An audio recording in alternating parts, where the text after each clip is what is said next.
ఓం నమ శివాయ అండి. అందరికీ నమస్కారం. ఈశ్వరి జ్యోతిర్వాస్తు కేంద్రం, scientific research centre, Alivelu Mangapuram, Tirupati. నేను మీ శివకుమార్ కాగిత. జాతకంలోనండి పాపగ్రహాలు అద్భుత యోగంగా చెప్పబడుతుంది. కానీ రాహు 6వ ఇంట్లో ఉంటే అష్టలక్ష్మి యోగం అని అంటారు. అష్టలక్ష్మి యోగం అనేటువంటిది రాహువు 6వ ఇంట్లో ఉంటే వస్తుంది అన్నారు. వాళ్ళ భావన ఎందుకు అట్లా అన్నారు అనేది వివరం చెప్తాను. 12వ ఇంట్లో కేతు ఉంటాడు.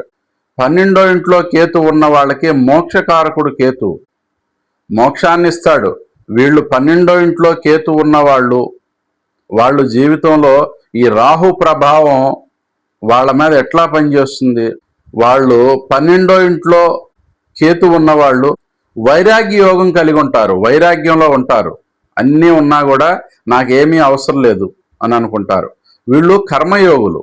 ఎందుచేత అంటే మళ్ళీ జన్మ అనేది వీళ్ళకు ఉండదు.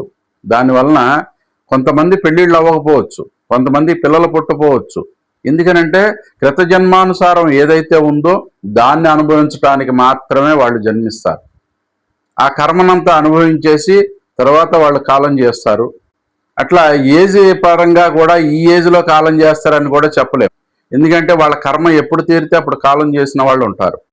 ఒక తల్లి నా దగ్గరికి వచ్చి 2 నెలలు బిడ్డ అండి, ఇట్లా పుట్టిన తర్వాత వెంటనే చనిపోవటానికి గల కారణం ఏమి అని అడిగితే ఆ బిడ్డ జాతకాన్ని తీసుకొచ్చింది, నేను చూశాను. దాంట్లో 12వ ఇంట్లో కేతు ఉన్నాడు. ఆమెకి చెప్పానమ్మా, ఈ బిడ్డ కృతజన్మ కర్మానుసారం అనుభవించాల్సిన శేషం ఏదో ఉంది, దానికోసమే అనుభవించడానికి పుట్టాడు. ఆరోగ్యపరంగా చాలా ఇబ్బంది పడ్డాడు అంటున్నారు కదా. ఆ ఆరోగ్యపరమైన ఇబ్బందులు కలగటానికి ప్రధాన కారణం కూడా ఈ కేతు స్థానం వల్లనే అట్లా జరుగుతుంది అని నేను వివరం చెప్పాను. కొంత ఆవిడ కూలయ్యి కాస్త సంతృప్తి పడింది. సరే, జరిగింది ఏదో జరిగింది, తన బిడ్డ మళ్ళీ స్వర్గానికే వెళ్ళాడు అనేటువంటి ఒక సంతృప్తి అయితే ఆవిడకి అనిపించింది. అయితే ఇక్కడ గమనించాల్సింది ఏమంటే 6వ ఇంట్లో రాహువు ఉంటే మంచిదే. కానీ ఏమి అనంటే ఈ రాహు ఎవరికి ఉపయోగపడతాడు? వ్యక్తికి అంతగా ఉపయోగపడిన సందర్భాలు లేవు.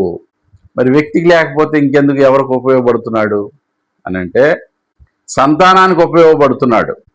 సంతానపరంగా వాళ్ళు ఒక మంచి ఉన్నతమైన స్థితిలో ఉండటం, విదేశయానం చేయటం, ఇది ఇట్లా జరుగుతూ ఉంటుంది. ఇక్కడ గమనించాల్సింది ఏమిటంటే ఇతనికి సంబంధించిన విషయాల్లో ఈ రాహు ఏ రకంగా ఫలితాలు ఇస్తున్నాడంటే, ఉదాహరణకి మేషలగ్నానికి రాహు 6వ ఇంట్లో ఉన్నాడు అనుకోండి, కన్యలో ఉంటాడు. ఉదాహరణకి మేషలగ్నానికి 6వ ఇంట్లో రాహు ఉంటే 12వ ఇంట్లో కేతు ఉంటాడు.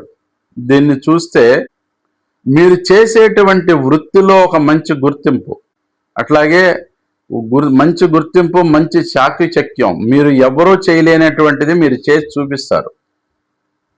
ఎవరూ చేయలేనటువంటిది మీరు చేసి చూపిస్తారు. దాని అంతరార్థం అదే. రాహు 6వ ఇంట్లో ఉంటే వాళ్ళకి సాధ్యపడనిది ఏది ఉండదు. వాళ్ళు ఏమైనా చేయగలిగే శక్తి సామర్థ్యాలు కలిగి ఉంటారు. భగవద్ అనుగ్రహం వీళ్ళకి చాలా బాగా ఉంటుంది. రాహు ప్రత్యేకంగా చెప్పుకోవాలి అని అంటే చర్మచక్షువులకి కారకుడు, కళ్ళకి సంబంధించినటువంటి కారకుడు. కానీ ఈ 6వ ఇంట్లో రాహు ఉన్న వాళ్ళకి కేంద్రాల్లో ఉన్నా కూడా అది చాలా బలమైంది.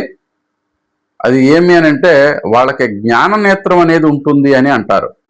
జ్ఞాన నేత్రం అంటే ఎదుటివాడు ఏం మాట్లాడుతున్నాడు, వాడు ఏ ఉద్దేశంతో మాట్లాడుతున్నాడు, అతను ఏం చెప్తాడు, ఇతనికి చాలా ఈజీగా తెలిసిపోతుంది. రాహు కేంద్రంలో ఉన్నా, అంటే కేంద్రం అంటే ఏంటి, 4, 7, 10 స్థానాల్లో ఉన్నా, అట్లాగే షష్ఠ రాహు అనుకుంటున్నాం 6వ స్థానంలో ఉన్నా కూడా ఆ విధమైనటువంటి పరిజ్ఞానం ఉంటుంది. 3, 6, 11 పాపగ్రహాలకి మంచిది అయినప్పటికీ 6వ స్థానానికి ఒక ప్రత్యేకత ఉంది. 6వ స్థానానికి ప్రత్యేకత ఏమి అని అంటే 6వ స్థానం అనేది సీక్రెట్ ప్లేస్. 6వ స్థానం సీక్రెట్ ప్లేస్ అంటే ఎట్లా ఉంటుంది? 6వ స్థానంలో మీ జాతకంలో ఉన్నటువంటి ధనగ్రహాలు 6వ స్థానంలో పడితే 6వ స్థానం చెడ్డది కాబట్టి ఏదో అయిపోతుందని అనుకోవటం లేదు. 6వ స్థానంలో గనక ఉంటే లెక్కలేనంత డబ్బు సంపాదిస్తారు, ఎక్కడ దాస్తారో తెలియదు. మీ ధనాధిపతికి మాత్రమే ఇది వర్తిస్తుంది. మీ లాభాధిపతికి కూడా ఇది వర్తించదు. కేవలం ధనాధిపతికి మాత్రం వర్తిస్తుంది. ఈ ధనాధిపతి కనుక మీ జాతకంలో 6వ స్థానంలో ఉంటే మీరు అప్పుడు అష్టైశ్వర్యాలు సంపాదిస్తారు. 6వ స్థానం శత్రుస్థానం, కానీ తరువాత ఏదో ఒక స్టేషన్ కనో కోర్టు కనో తిరగటం లాంటివి కూడా జరుగుతాయి. మళ్ళా గ్రహ బలాలు బాగుంటే మళ్ళీ బయటపడటం కూడా జరుగుతాయి. 6వ స్థానం దొంగిలింపబడేటువంటి పరిస్థితి ఉంటుంది. 6వ స్థానం మీ సొమ్మును ఎవరైనా దొంగిలించే అవకాశం ఉంటుంది. అట్లాగే మీరు ఎవరి సొమ్మునైనా దొంగిలించే అవకాశం ఉంటుంది. అంటే ఇల్లీగల్ అయి ఉండొచ్చు. ఏదో వ్యాపారం చేస్తున్నారు, ఏదో ఇల్లీగల్ అయి ఉండొచ్చు. లేదా డబ్బు ఏదో దాస్తున్నారు, బాగా డబ్బు దాచేస్తూ ఉంటారు. అట్లా ఏదైనా కూడా ఒక రకమైనటువంటి చిన్న చిన్న విషయాలు ఇట్లాంటివి జరుగుతాయి. కాబట్టి రాహువుకి ఉండేటువంటి శక్తి అమోఘమైన శక్తి అండి. ముఖ్యమైన విషయం ఏంటంటే రాజకీయ నాయకులకి రాహు అనుగ్రహం లేకపోతే ప్రజాదరణ ఉండదు. రాహు ఎందుకని అంటే సహజంగా ప్రజాదరణకి అత్యంత ప్రధాన కారకుడు. రాహుని ప్రత్యేకంగా చెప్పుకోవాలంటే రాహు చేసే పనులు, రాహు చేసే ఆ చర్యలు ఎట్లా ఉంటాయనంటే మోసాలు, దొంగతనాలు, రౌడీయిజాలు, హంతకులుగా ఉండటాలు, ఒకే చోట పనిచేస్తే సంవత్సరాల తరబడి అక్కడే పనిచేయటాలు, ఇట్లాంటిది రాహు ప్రభావం చేత ఉంటాయి. అంచేత రాహు అనుకూలుడా కాదా అనేది చూసుకోవటం. ఇంకొక విషయం ఏమంటే రాహు వాయుకారకుడు. స్థిరాస్తులకు సంబంధించిన విషయాలే కాకుండా విదేశయాన విషయాలు, రాహు అనుగ్రహం బాగుంటే విదేశానాలు వెళ్తారు, విదేశానాల్లో స్థిరపడతారు, విదేశాల్లో ఉన్నటువంటి సంపదను వాళ్ళు బాగా సంపాదించుకోగలుగుతారు.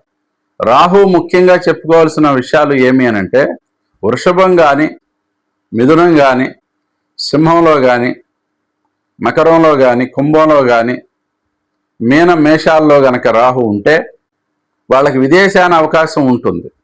విదేశాల్లో బాగా సంపాదిస్తారు, బాగా స్థిరపడతారు. మీ రాహు ఎక్కడున్నాడు అనే దాన్ని బట్టి ఆ ఫలితాలు ఎట్లా ఉంటాయి అనేది తెలుసుకోండి. Thank you. Please subscribe. నమస్కారం.